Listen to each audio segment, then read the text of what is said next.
Bem, gente, boa noite. Todo mundo aí atrás consegue me escutar? Show. Bem, o Eduardo fez uma... Não estou nem conseguindo ser modesto ou humilde, não, mas é o seguinte, assim, eu vou falar um pouco sobre empreendedorismo, porque é o que eu me considero. Eu me considero um empreendedor patológico. Eu acho que eu gosto de fazer coisas porque eu não consigo não fazer. É uma ânsia de fazer, então a gente acaba fazendo muita coisa, né?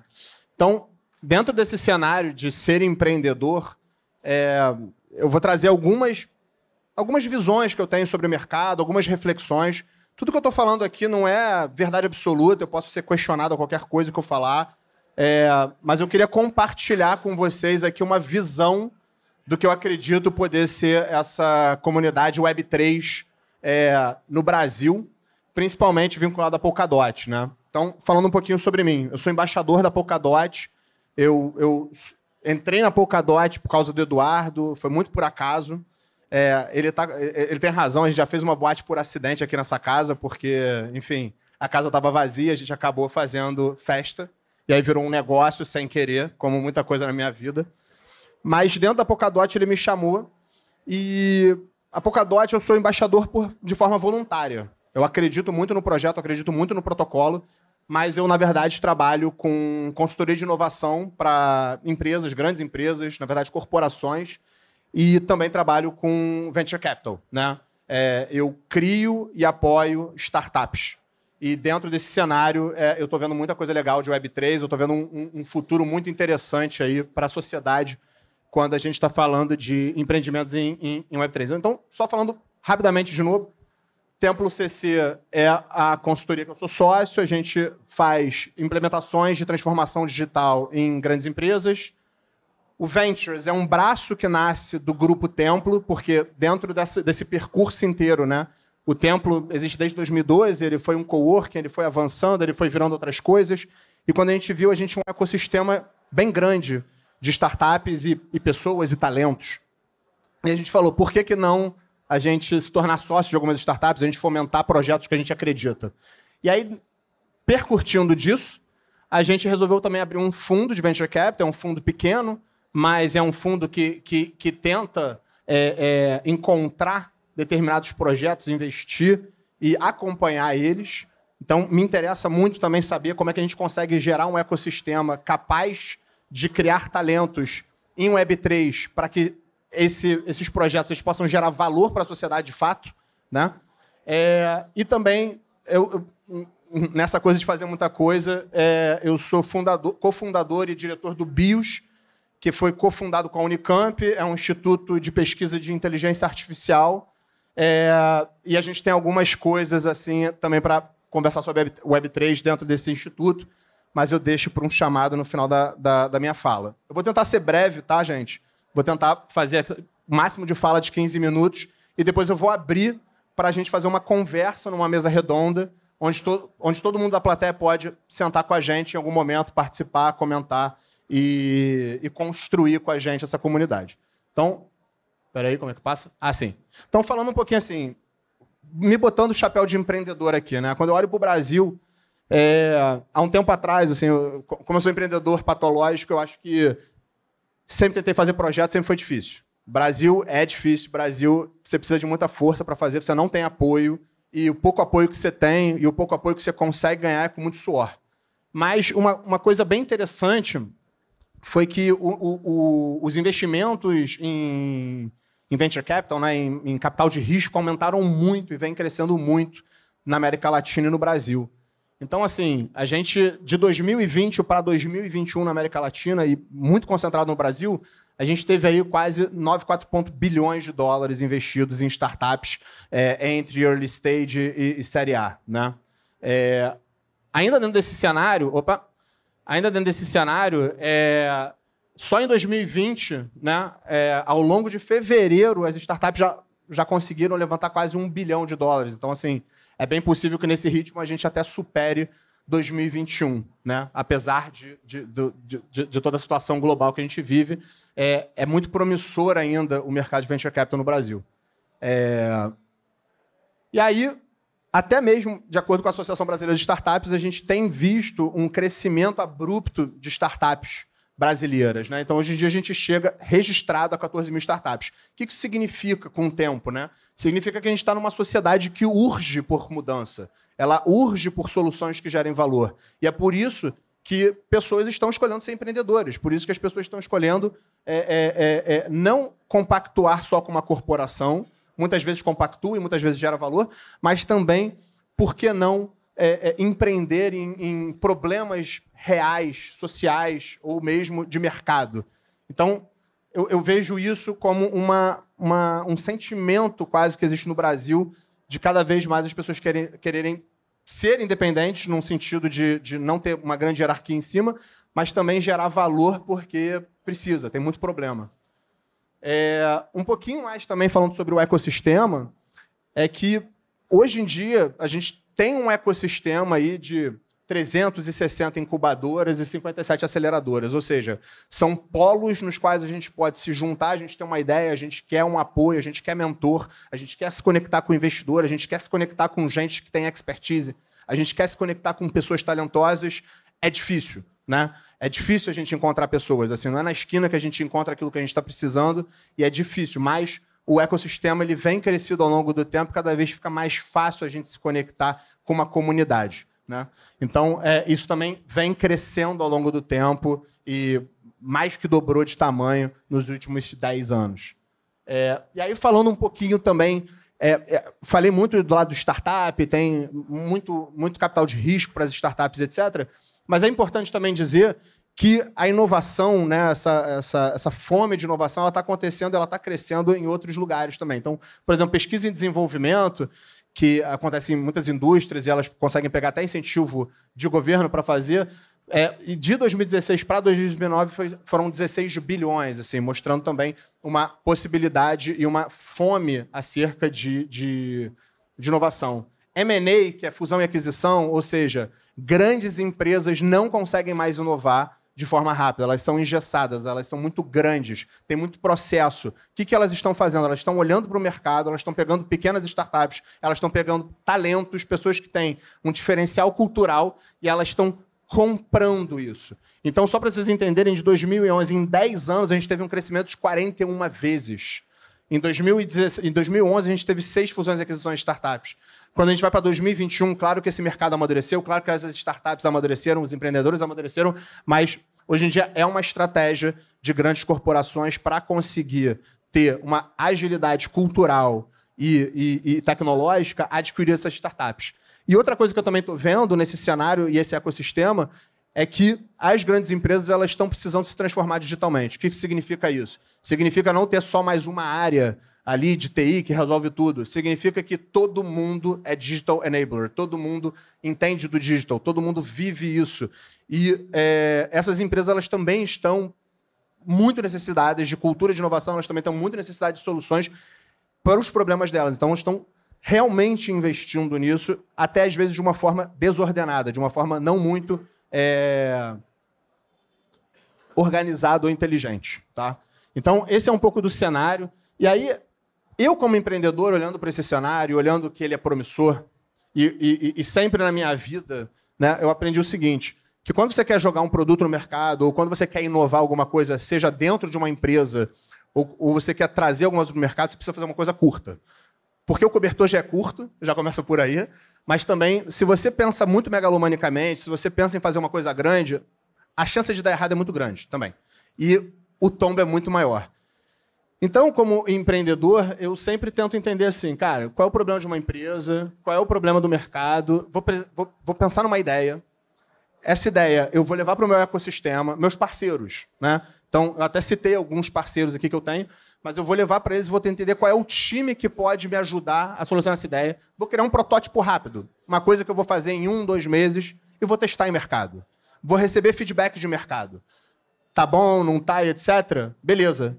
Vou testar de novo, vou fazer mais uma ideia, etc. E aí, quando isso vai amadurecendo, enquanto isso está amadurecendo, eu estou me relacionando com o meu ecossistema. Eu estou me relacionando com investidores responsáveis. Eu estou me relacionando com outros empreendedores. Eu estou me relacionando com o mercado. Estou me relacionando com possíveis clientes, etc. E estou crescendo o meu ecossistema. Fazer esse ciclo aqui pequeno vai fazer com que eu me relacione cada vez com mais pessoas, encontre mais talentos.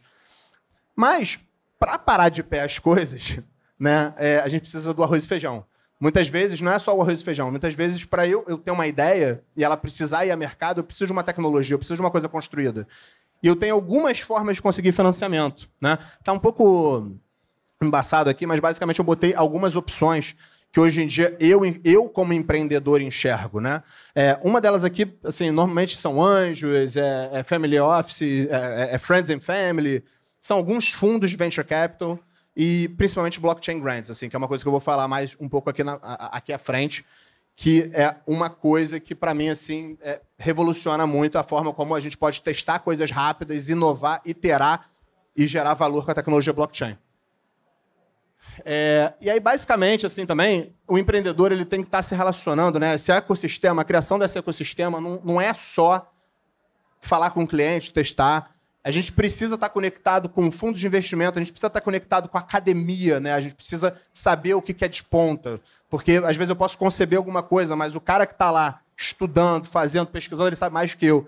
Eu preciso estar conectado com grandes empresas, porque o mercado brasileiro é um mercado de consumo grande, mas ele também é um mercado onde as grandes empresas concentram parte da arrecadação de capital e concentram parte da concentração de serviços. Eu preciso falar com o governo, porque eu estou falando de empreendedorismo, eu estou falando de Web3, eu preciso me relacionar com essas pessoas, porque muitas vezes é uma lei, às vezes é um incentivo, é alguma coisa que vai possibilitar com que a inovação que eu estou buscando aconteça. E eu preciso sempre me relacionar com mais startups, mais fazedores, mais pessoas que têm esse mesmo bichinho do fazer, porque essas pessoas elas são os maiores aliados que eu posso ter. E aí, diante disso, né, diante desse cenário, que é o cenário que eu vivo enquanto empreendedor, por um lado, eu vejo, cara, legal, teses de venture capital estão sendo comprovadas, então existe mais mercado, cresceu mais mercado, ao mesmo tempo o ecossistema cresceu, tem mais empreendedor, tem mais fornecedor, tem mais tecnologia. O próprio sistema corporativo está virando um stakeholder importante, ele está iterando comigo, ele está querendo solução, ele está pedindo para chegar junto, porque ele precisa acelerar, porque ele é engessado. Mais empreendedores estão ficando com experiência, então cada fracasso de um empreendedor é um oceano de sabedoria e compartilhar isso é muito importante. E mais startups estão sendo criadas. Cada vez mais a gente está tendo um aumento de criação de startups. Leia-se, novos produtos, novas ideias, novos times tentando solucionar problemas de mercado que ninguém soluciona. Mas, ao mesmo tempo que está tudo isso acontecendo, eu também vejo muita dificuldade de captação. É muito difícil você captar dinheiro, é muito difícil você botar a sua ideia na rua, é muito difícil você também conseguir conversar com fundos. Existe uma barreira de entrada altíssima e isso, assim, só para vocês terem uma média, o primeiro investimento de uma startup, o primeiro investimento de uma ideia demora, em média, 13 a 14 meses. Isso, muitas vezes, na realidade de muitos brasileiros, é impossível. Existem pessoas talentosas, mas, às vezes, não é possível. A falta de capacidade de experiência nos empreendedores também é uma questão, porque, apesar de a gente ter muitos empreendedores, mais empreendedores, apenas, numa pesquisa até feita pelo Distrito, 38% já empreenderam mais de uma vez. Então, a gente tem aí 72% que são novos empreendedores, estão querendo fazer, ganhando mais experiência. Então, isso também cria uma barreira de entrada dentro de empresas, dentro de fundos, dentro de investidores. E também existe uma falta de diálogo com a indústria. Ou seja, normalmente, como você vai fazer um produto, uma startup, etc., você não tem ecossistema. Ou seu ecossistema ele não tem capilaridade. Então, você não consegue entender o real problema de uma indústria. Você não consegue entender o real problema de um mercado, porque você precisa conversar com essas pessoas e também existe essa barreira de entrada. Existe a barreira de entrada de conhecimento disso. E aí, diante desse cenário, que é o cenário real, o cenário de ecossistema de inovação do Brasil, me chega a Polkadot, né? Me chega Eduardo, o Lauro, começa a me trazer a Polkadot. E eu confesso que eu fiquei muito confuso no começo. Foi muito difícil entender tudo, porque existe um nível de complexidade nisso tudo, né? Mas a primeira coisa que eu me deparei foi a Web3. E aí os caras vieram, não, porque a internet é um monopólio, eu não estava nem entendendo muito bem, mas hoje em dia eu entendo, né? Pô, vou pegar o WhatsApp é do Facebook. Se cai o WhatsApp, acabou, não consigo nem falar com cliente, fornecedor, meus pais, nada. Então, tem um monopólio tecnológico, né? E esse monopólio tecnológico, ele ele deixa os nossos dados, as nossas decisões, os nossos anseios e até mesmo a forma como a gente desenvolve as nossas soluções na mão de poucas empresas, que são nada mais do que intermediários. E a ideia da Web3, quando me veio, era, cara, dá para fazer uma internet que é mais distribuída, mais livre, onde você pode tomar mais decisões acerca do que você quer ver no mundo. Se você quer estar junto de uma rede social que nem o Facebook, ok, tô. Se você não quer, sai fora. Então, eu acho que isso me encantou muito, essa liberdade, essa possibilidade de criação e de escolha em comunidade, né? Ao mesmo tempo, assim, a gente está nesse momento ainda de Web 2, né? Onde a gente tem um monte de empresas que basicamente monopolizam aquilo que a gente chama de internet. Eles monopolizam a nossa forma de comunicar, a nossa forma de interagir, a nossa forma de se expressar.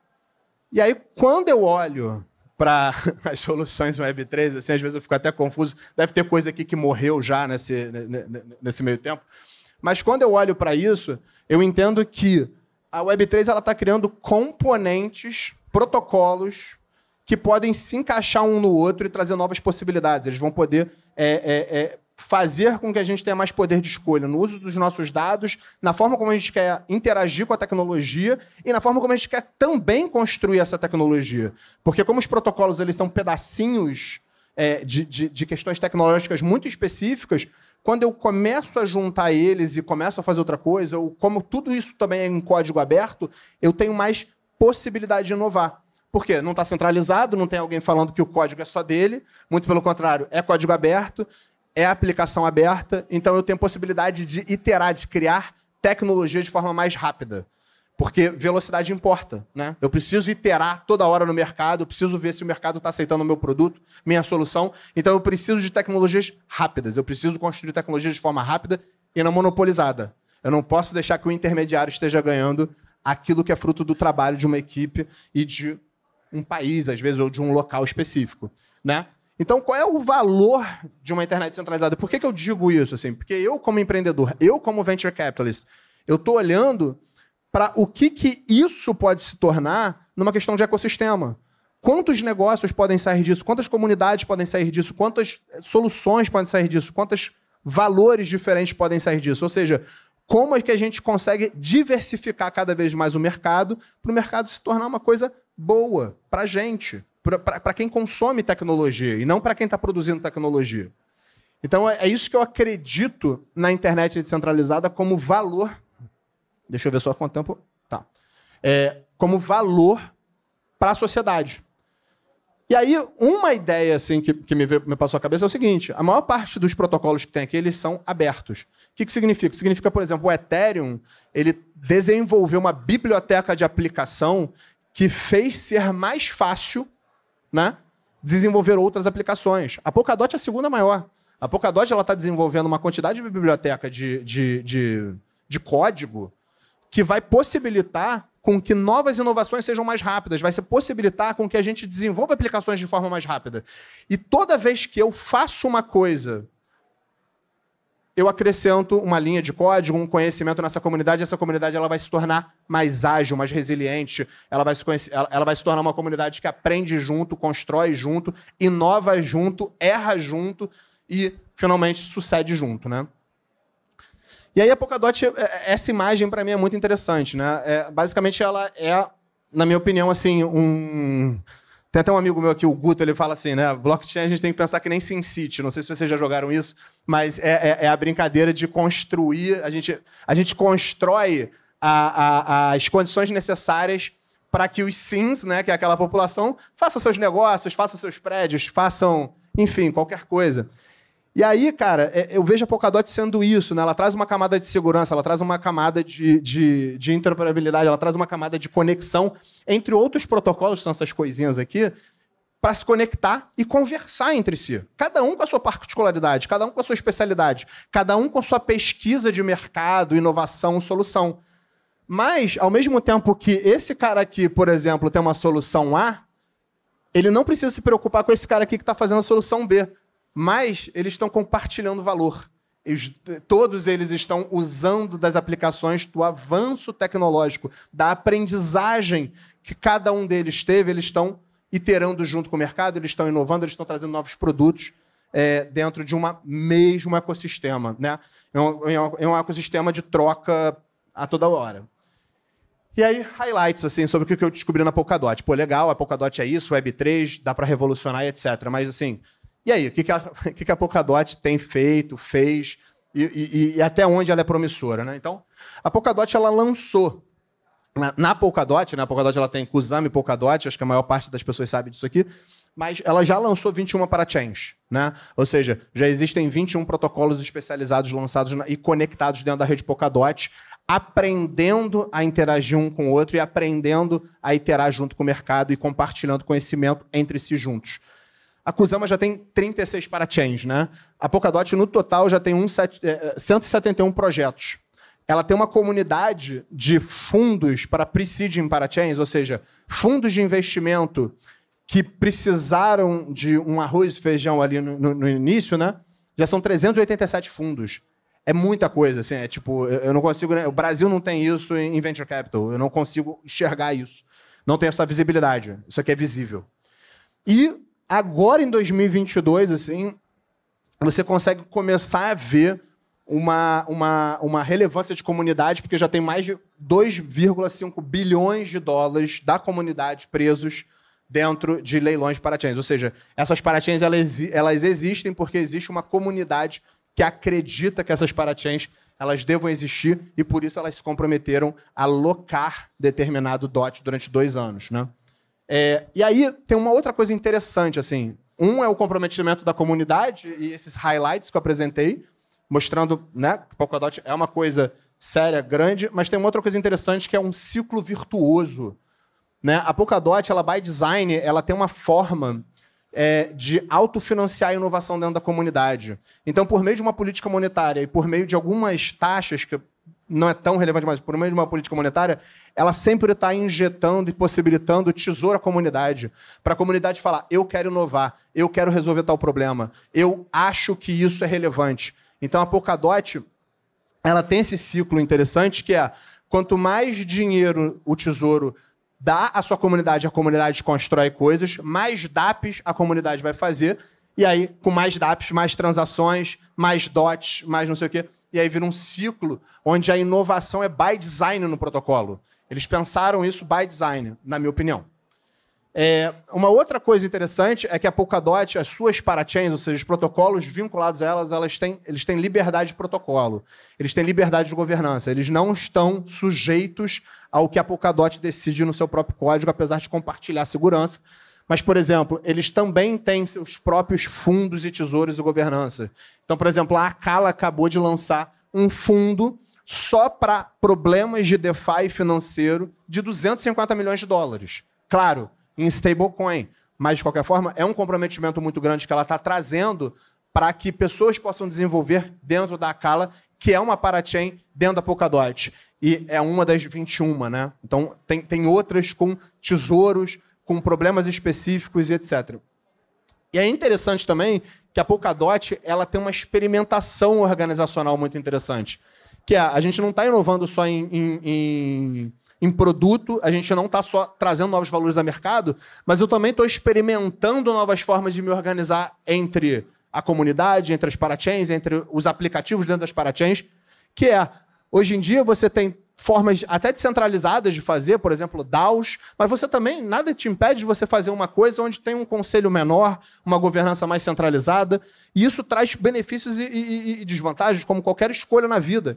Mas é interessante porque ela te traz possibilidades de você também buscar financiamento on-chain, crowdfunding, ou até mesmo dinheiro no tesouro, captação pelo tesouro, mas também nada te impede de você falar com fundos tradicionais e outras formas de captação. Então, ela tem inovado nas formas e nos produtos que ela tem lançado de várias formas, inclusive organizacional. E, para mim, isso aqui não vai dar tempo de falar muito sobre isso, mas isso aqui, para mim, é uma grande revolução na forma como os seres humanos se organizam, na forma como os seres humanos estruturam suas estruturas jurídicas e societárias e sociais. Então, isso é uma coisa que eu estou vendo na Polkadot com bons olhos também. Uma outra coisa interessante na Polkadot é o seguinte. A Kusama, que é um protocolo dentro da Polkadot, ela tem uma coisa que ela é mais rápida para a gente poder inovar mais rápido Logo, eu não tenho código auditado. Auditar código, qualquer deploy, qualquer etc., é muito caro. Então, toda hora que eu vou testar alguma coisa no mercado, eu vou ter que mudar meu código, auditar meu código? Cara, não. Então, eu tenho uma blockchain, eu tenho um protocolo só para isso. Quando a coisa fica mais robusta, quando eu não quero iterar tanto, quando eu não quero mudar tanto, eu posso ir para uma Polkadot, né? Na minha opinião, então, a Polkadot, ela traz uma segurança, é uma governança um pouco mais demorada, porque ela necessariamente é mais segura, ela é mais robusta, e ela tem o código auditado. Então, por um lado, aqui eu consigo iterar mais rápido, eu consigo botar produtos mais rápidos no mercado, eu consigo colocar coisas mais rápido no mercado. Por outro, a partir do momento que eu testei e validei a minha hipótese, eu começo a ter uma estrutura um pouco mais robusta e até mais cara. Também, eu acho que é interessante, assim, isso aqui, bem, ficou, né? Mas tudo bem. Eu fui, né? Além disso, né, eu explorei o ecossistema em outros lugares na Europa. E conheci algumas comunidades que se localizam Coreia, China, etc. Cara, lá eu entendi o que é uma comunidade um pouco mais madura. É uma comunidade que se encontra mais, é uma comunidade que tem muita gente que já experimenta blockchain há algum tempo, já trabalha com Web3. Então, são pessoas que têm mais entrada de mercado, já conversam com o mercado financeiro já há mais tempo, já conversam com varejo, já conversam com supply chain. Isso é bem interessante ver. Apesar de Europa e outros países eles serem totalmente diferentes do Brasil, é uma boa referência saber que essa comunidade ela já está experimentando isso e a gente pode resgatar essa experiência de interação dentro da comunidade Polkadot, porque a comunidade Polkadot ela é aberta, ela está aberta para compartilhar essa experiência, ela está aberta para a gente conhecer essas pessoas. E aí, no Brasil, né? Eu até botei isso aqui porque, assim, ultimamente a gente está, tipo... o mercado cripto está despencando. E o Brasil, eu vejo muito isso aqui. Tipo, pessoas falando do preço da cripto. É só preço, é preço. Está acontecendo. Realmente, tem relação? Alguma relação tem. Mas a gente está falando sobre tecnologia, a gente está falando sobre o desenvolvimento de projetos, a gente não está falando de cripto. Então, a maior parte das coisas que eu vejo hoje em dia na comunidade Brasil, diferentemente de outras comunidades, são pessoas, a maior parte das pessoas, falando sobre preço. Falando sobre cripto. E cripto e blockchain são coisas que conversam, mas são diferentes. Então, a primeira coisa que eu vejo a gente precisa, de alguma forma, começar a superar esse diálogo. A gente precisa começar a realmente trazer outras referências, outros conteúdos. A gente precisa realmente estar em um lugar de destaque para que essa percepção aqui ela não seja percepção hegemônica no mercado. Porque agora, toda hora que eu vou no mercado, mas o preço de tal coisa caiu. Realmente caiu. Vamos ser inteligentes, vamos saber lidar com isso. Mas não é isso só que está acontecendo. E claro que também aconteceu muitos outros projetos dentro do blockchain que são projetos insustentáveis. E é isso que a gente está vendo agora no mercado que está caindo. Então, muita coisa está sendo elevada, mas isso não é, né, o que realmente a gente tem que olhar. Não é sobre isso de cripto. O que eu acredito que a comunidade Polkadot Brasil tem que olhar? O que eu acredito que a gente tem que entender sobre o ecossistema, né? Então, no primeiro pedaço da minha fala, eu comecei a falar do ecossistema Brasil, e aí eu comecei a falar também de como é que foi minhas primeiras impressões com Polkadot. Agora, até mesmo por causa desse evento e outras coisas que a gente tem feito com a Polkadot, eu acredito realmente que a gente consegue unir a nossa capacidade de ecossistema de aceleradoras, contato com a academia, né? Eu realmente tenho contato com a academia Unicamp, eu tenho certeza que outras pessoas também têm, mas a gente pode trazer a academia para dentro desse ecossistema. Grandes empresas têm problemas que afetam o nosso dia a dia, sim. Então, por que não trazer Web3 só para um diálogo primeiro? Depois a gente pensa em produto, depois a gente pensa em solução, mas grandes empresas também, regulador e governo. Se a gente não conversar com eles, os caras vão pensar isso aqui.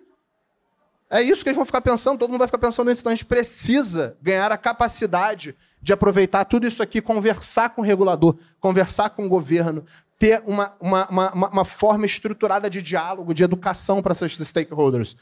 Startups também, por que não? Vamos trazer o Web3 para startup, vamos criar startups nativas em Web3. E fundos VC, né? Então, lá fora eu vi muitos fundos, claro que muitos fundos são criptonativos, então são fundos que despejam muita grana.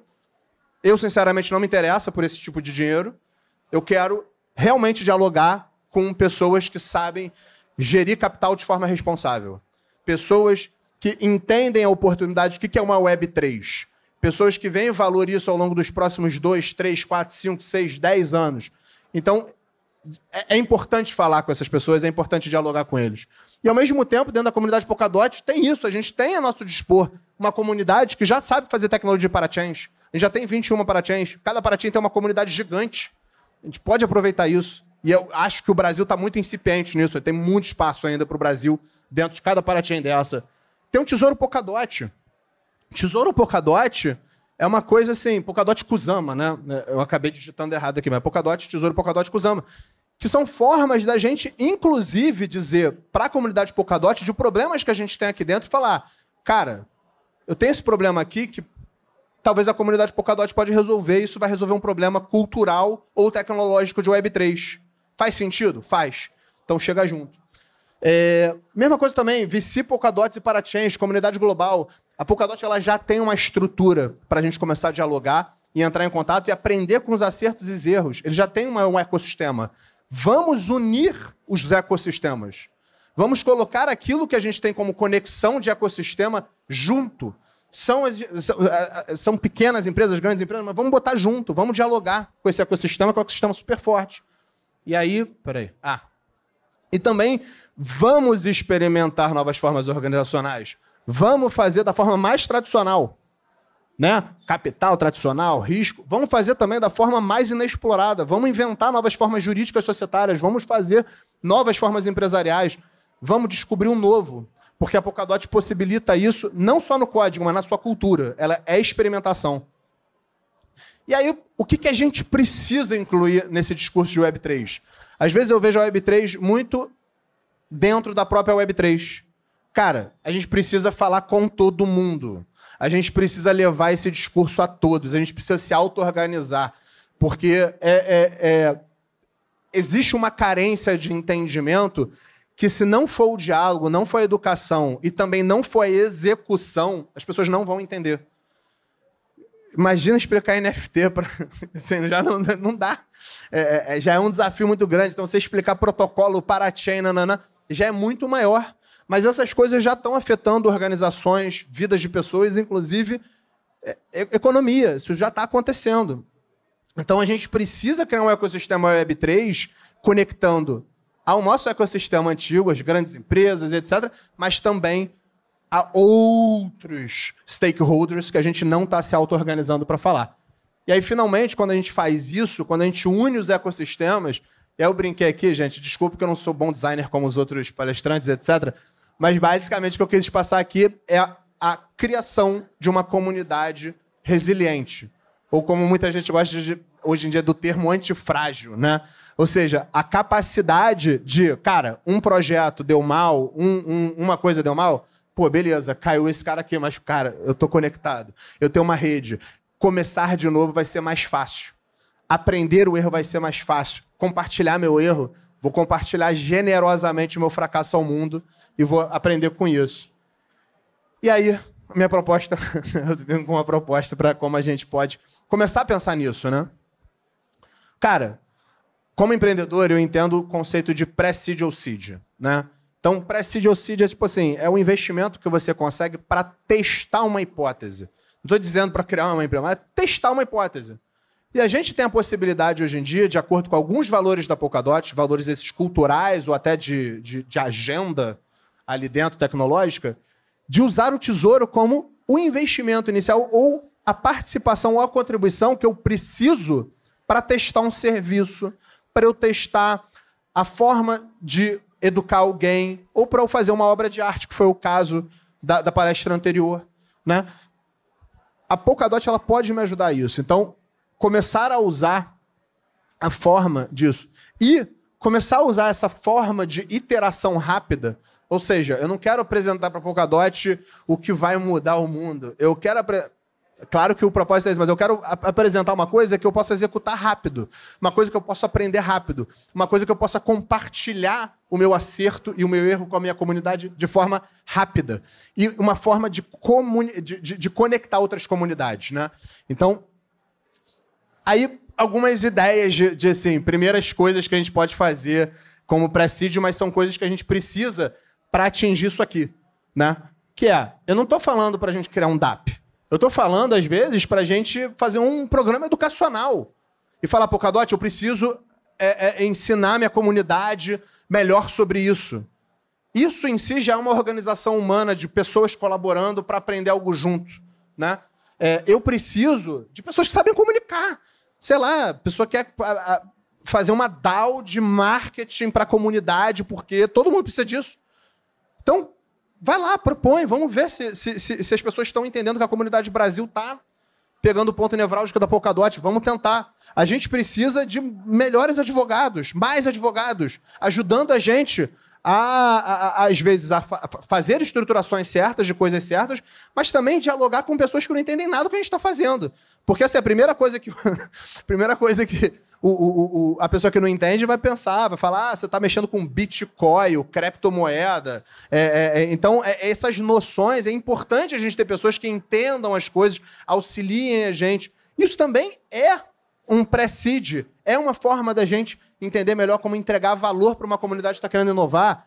Ou que seja, assim, vamos pensar formas melhores de fazer tokenomics, vamos pensar tecnologias melhores. O que eu estou querendo dizer eu não acredito que exista exatamente um limite. Eu acho que a comunidade tem que se auto-organizar e entender qual é a potência dela. Se a potência dela não está necessariamente em desenvolver tecnologia, ok, existem outras formas de a gente viver o Web3.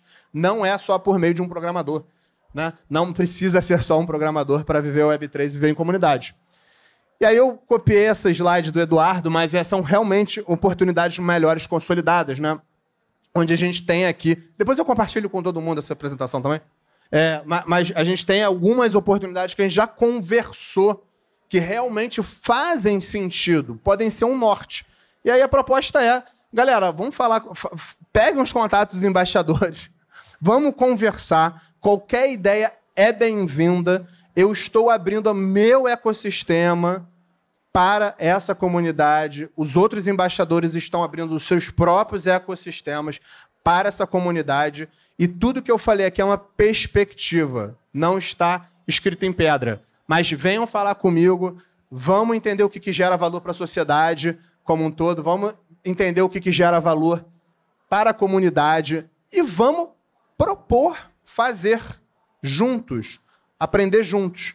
Então, esse foi um pouquinho do que eu queria dizer da palestra, e eu gostaria que todos ficassem, porque agora eu vou abrir uma roda, uma mesa, tá? Que é chamado de Fishbowl, que basicamente vai ser o seguinte.